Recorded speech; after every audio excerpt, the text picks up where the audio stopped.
The Python Show. Hello and welcome to the Python Show. I'm your host, Mike Driscoll, and today we have a very special guest, Bob from PyBites. He's the co-founder of PyBites, and he does a lot of other cool stuff. Welcome to the show, Bob. Thank you, Mike. Thanks for having me. I'm excited to be here, and congrats on your podcast. I'm excited seeing you launch it. Yeah, well, thanks. I've been part of the PyBites community for a few years now, and it's just fun to interact with your website. Could you tell us a little bit about yourself and how that all got started? Yeah, of course. I'm Bob Belderbos. I'm a software developer and co-founder of PyBites. I was not always a software developer. I actually studied business economics back in Holland. Mm-hmm. But then I moved to Spain in 2004 and got into IT and Unix. And I got a bit of the scripting bug, seeing what the Unix operating system was doing and how you could use the command line and all that. And that got me into web development, PHP. And later, I was kind of stuck in Perl and discovered Python in 2012. And cool. with the send of Python, I never looked back. It has been a joyful ride. And then in 2016, we launched PyBites. PyBites initially as a technical blog. Then we did some courses with Talk Python. We built our coding platform, which you've been active on as well. Mm-hmm. And since 2020, we do now as our main focus coaching people one-on-one. Awesome. Yeah, my work with PyBites has all been about the code challenges, which my audience should definitely check out. It's a really cool product and kind of helps you learn by coding and solving their unit tests, so to speak. Yeah, coding towards the test, the PyTest. Yeah. Yeah. So, what are some challenges that you had creating the PyBites platform? Could you tell us a little bit about that? Yeah, I can also give a bit of the backstory how that came about. So initially, we had the blog in 2016, 2017, and we quickly discovered that our theme was going to be to challenge people, right? To learn by doing, deliberate practice, solving problems. So we started to announce these weekly code challenges on our blog. So we would launch a problem on Monday, and by Friday we would have a solution, and we would have members of the community compare their solutions together. And then we wanted to automate that whole process with basically have a little bit of a platform to automate that pull request cycle. So that was the initial aim of the platform, was to make that code submission process easier. And I'm not sure where or when, but all of a sudden we started to fantasize with writing Python in a browser and automate it. And so not doing block code challenge anymore, but having like exercises on a platform with automated tests. And that became the platform as we know it today, which has grown to 400 exercises. And we use AWS Lambda, so functions in the cloud, to automate that process of running your code against a set of PyTests. And it's pretty stable now, and people get a lot of value out of it because the challenges are not necessarily easy, and you really have to struggle your way through it and also learn how to read failing test code. And it's been a fun ride. Yeah, and there's beginner tests, intermediate tests, super hard tests. So there's a little bit of everything. So no matter your skill level, I highly recommend it. I think it's a lot of fun. Well, thank you. Some of them are real brain teasers. So just warning you.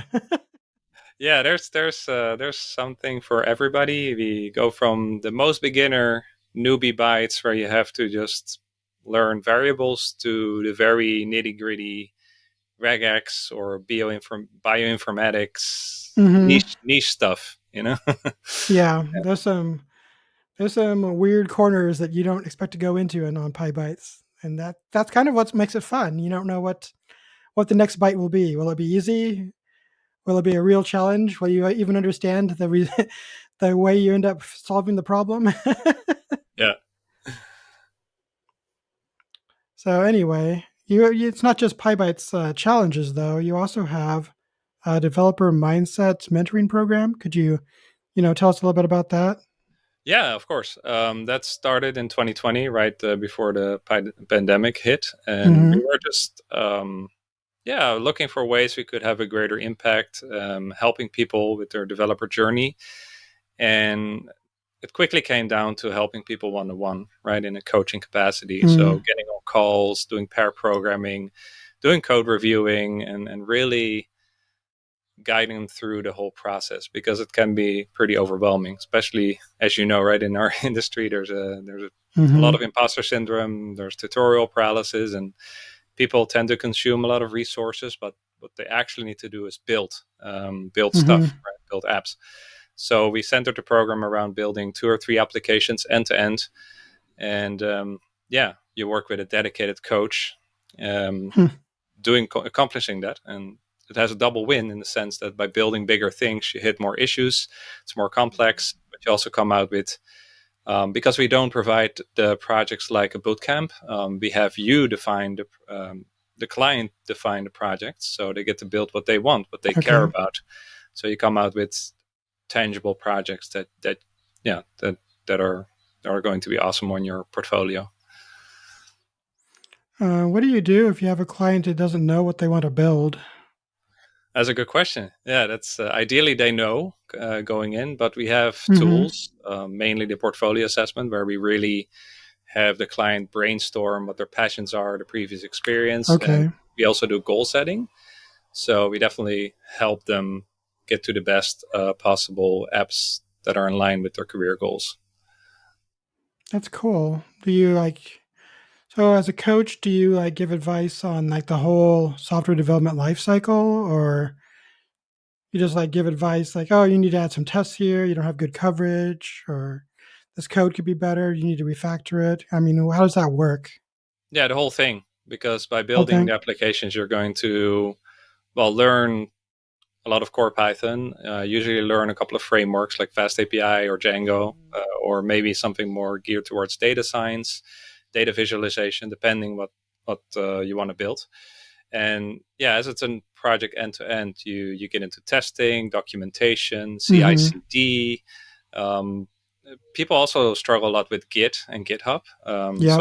that's a fundamental core skill that becomes second nature because everything we do through pull request and that Mm-hmm. professional workflow. Um, yeah, so I would say it would cover almost everything we do as a developer. It's a good simulation on a smaller Yeah. scale how it would be to work as a software developer. That's just a smaller skill, maybe. Yeah. Hmm. I'm curious, what do you do if you get a client that wants to do something that you're not with a framework you've never used before? How do you coach them through that? Yeah, that's a good question. So, I mean, if it's Python related, we are mostly able to figure it out. We also Okay. grew a team of now, how many? 8, 9 coaches. Okay. So they all have their specialty. Some coaches are stronger on the web development side, other coaches are strong on the data engineering or data science Mm, side or security. They have all their specialties. We okay. even have some drop-in coaches, as we call them now. So we have somebody for front end and for machine learning as well.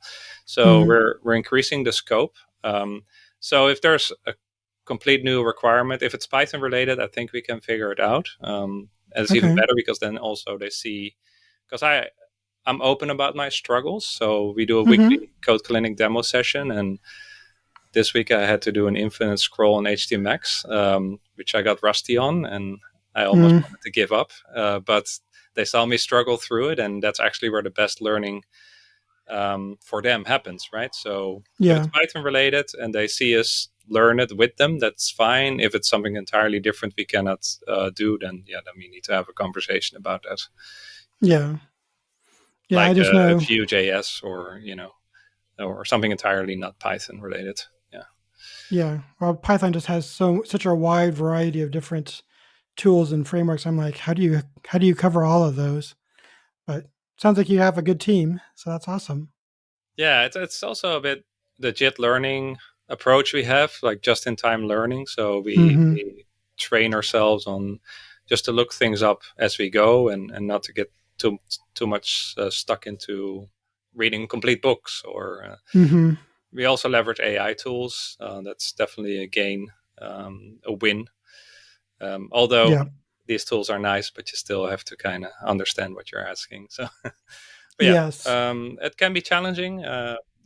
It's not easy, but and most projects fall within regular recurring things like Django, Fast API, Mm-hmm.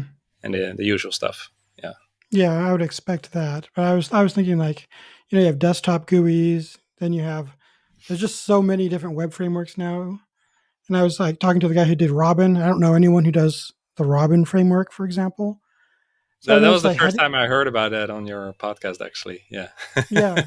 And so I'm like, how do you know all this stuff? Yeah.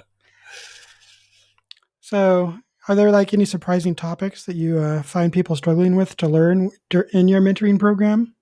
Yeah. So, I mean, you have the technical challenges. For example, learning Django, that's a beast, right? That Mm-hmm. can have a steep learning curve because it has so many components. But actually, I think the most or the biggest struggle is really the mindset side. So more like Okay. things around imposter syndrome, having the consistency to work on a project for 12 weeks, or well, Mm-hmm. 6 weeks, whatever the time is for that project.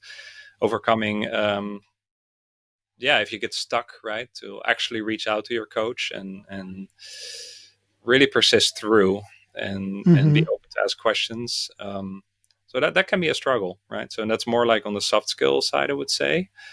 Yeah. Um, yeah. So that was a bit of a surprise, or shiny object syndrome, right? When people, Mm-hmm. as you say, right, there's so many frameworks, and people get sidetracked because there's another sexy framework coming out, and they want to Yeah. dive into it, and then they get distracted from the main goal, which is to build their thing in Fast API or whatnot.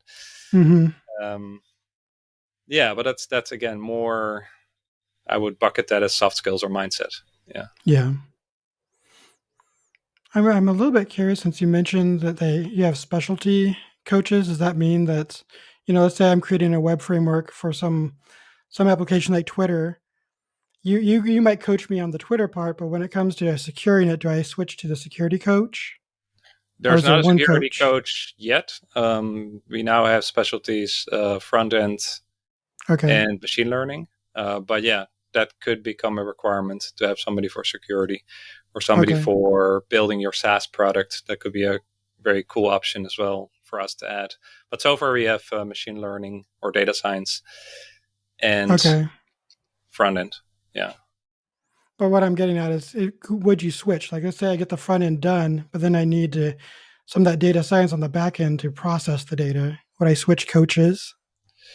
Have you done So that for now, the before? drop-in coaches do like a one-time consult, but we're actually Okay. also thinking about doing a specialty track of 6 weeks. So we started Mm, with PDM. We actually built now the other end, so the complete novice program we launched a month okay. ago, which is PDI, or PyBites Developer Init. That gets you from novice to intermediate. But we're also now thinking after PDM. So after PDM, we were thinking Hmm. about PDS, or PyBites Developer Specialization, where after becoming advanced in PDM, you Hmm. branch out into a specialty, and that's definitely something the what's Oh, next nice. question for us. Yeah, yeah, That'd be cool. Yeah, there's a ton of specialties, so that'd yeah, be yeah. that'd be really interesting.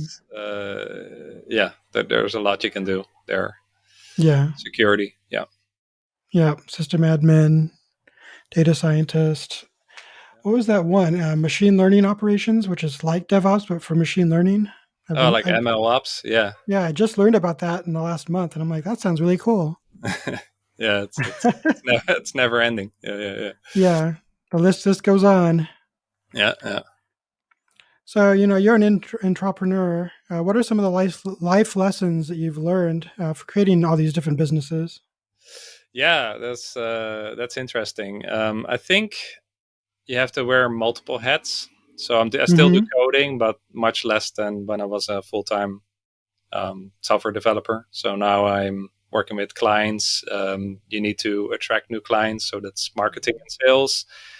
We have a team now, so you're leading people, so you have to develop a little bit of management skills.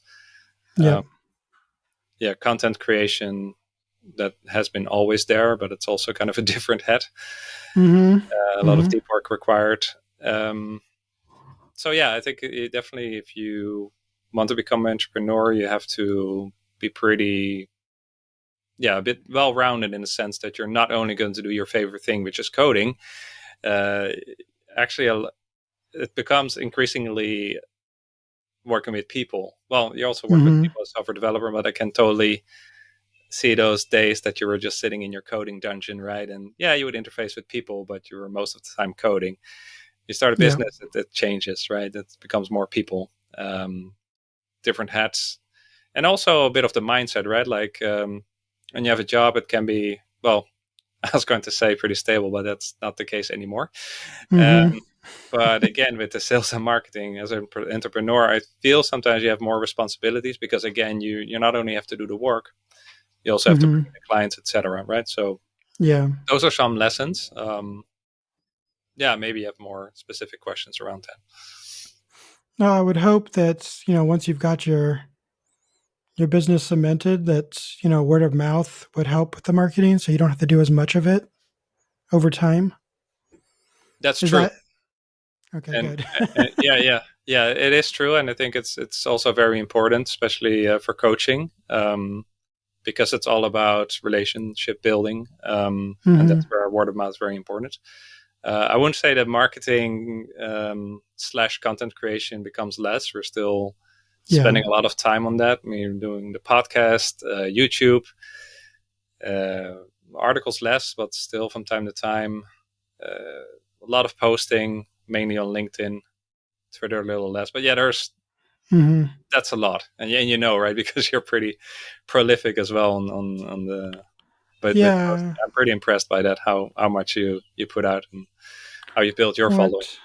What what maybe you have some good tips for marketing. Whatever you use to learn how to market successfully. I wouldn't say I'm good at it necessarily, but it is an ongoing learning. But Well, do you have um, any recommended resources then? yeah, so would it even be the same, like content creation and marketing, right? Like in a Mm-hmm. sense, content creation is also spreading the knowledge, It is. and marketing is kind of a subset of that, where you also then promote your products. I think they go Mm-hmm. hand in hand. I think consistency is important. Post every week. I post every day, but at least do it every week. Mm-hmm. Um, yeah, always come up with new interesting content. Yeah, and again, for coaching, it's really about relationship building, right? So we Okay. get people on the call, we send video messages, we follow up with them, right? So that's very important. um, Mm-hmm. so yeah, I also see it a lot as conversation and relationship building. um, that's also why we have the community. It's a friendly place, and yeah, we really want to bring also together people that are passionate about this, and have them share and have Mm-hmm. wins together. Yeah. Well, changing the topic slightly, have you ever thought about creating PyBites for other languages like JavaScript or C++ or anything like that? Yeah, I have, and I was thinking about JavaScript. Yeah. uh, Not that I love it so much necessarily, but I've been doing a lot of web development, and JavaScript is the language of the web. Mm-hmm. So if you're active in that space, then I mean we have HTMX now, so you can get very slick um, website effects without writing JavaScript. But Yeah. I think regardless, you need to know at least some JavaScript if you're a web developer. So that I would has agree. crossed my mind. And I even already have a domain, and I wanted to apply the same formula with bytes with test, but yeah, it would just be a whole different animal. And Yeah. uh, yeah, I prefer to focus on the Python and the coaching right now.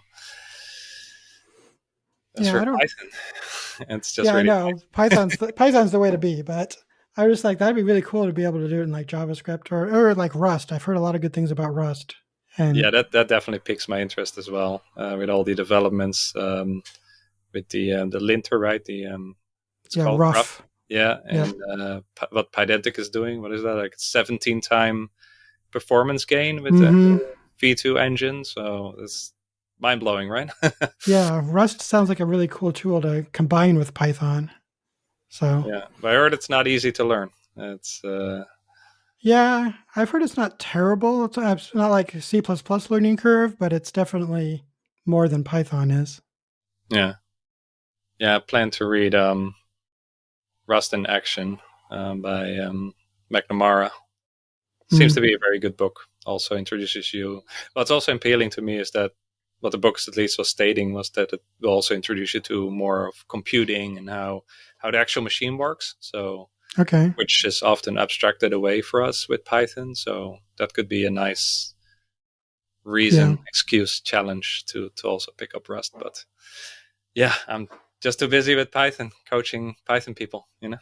Yeah, I know. Yeah, I've had a friend of mine who's challenged himself to learn a little bit of Rust, and he says it kind of makes you better. You think about your Python code better because the Rust code is all about types and making sure that the compiler teaches you how to write the code, and then he's like he can apply some of those concepts to his Python code and make it Yeah, better, yeah.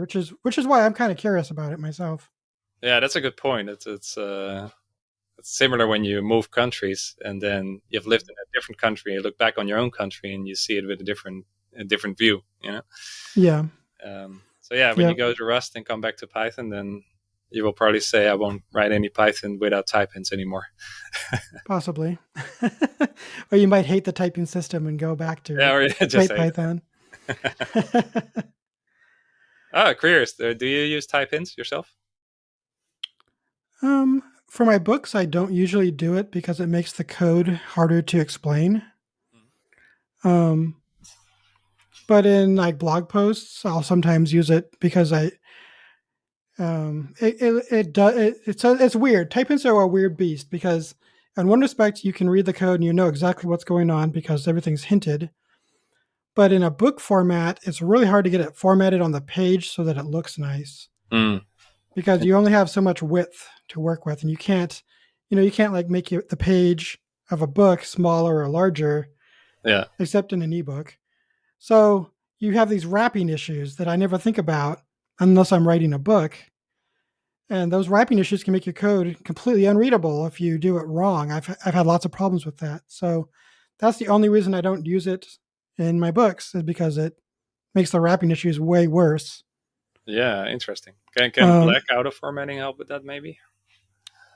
well, the problem is that Black likes to put the hints all on one per line, and Yeah, so now you have code going across multiple pages, yeah, yeah, which is really hard to explain because now you have to flip back to read the code that I'm talking about, or you have to cut out snippets and yeah, try to talk about the snippets. So it's kind of a no-win situation when it comes to hints in books. But it's a better life on the blog. I can definitely talk about hints way easier on my blog because I don't have that width requirement except on mobile. yeah.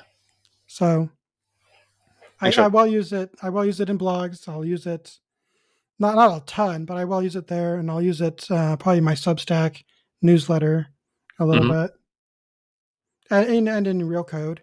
That also depends on your team.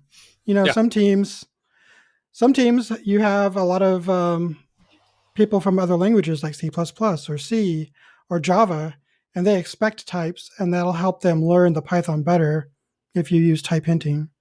yeah. But They might not embrace it. Yeah, that's yeah, true. they might be like it's too confusing without the types, and I think that's a nice stopgap to help them get onboarded into your code system, your code base. Yeah, But if you're working with people who've done Python for a long time, I don't think it matters as much. yeah. Hmm. Cool, cool. All right. Well, I think we've reached the end of my questions. So I just want to thank you so much for being on the show, Bob, and telling us all about your adventures in Python. Yeah, no, thank you for having me. This was great to be here, and yeah, thanks for having me on to share. Yeah, no problem. I hope you'll come on again someday. Love to. Thank All you. right. Well, we'll talk to you later. And y'all check out PyBites if you get a chance.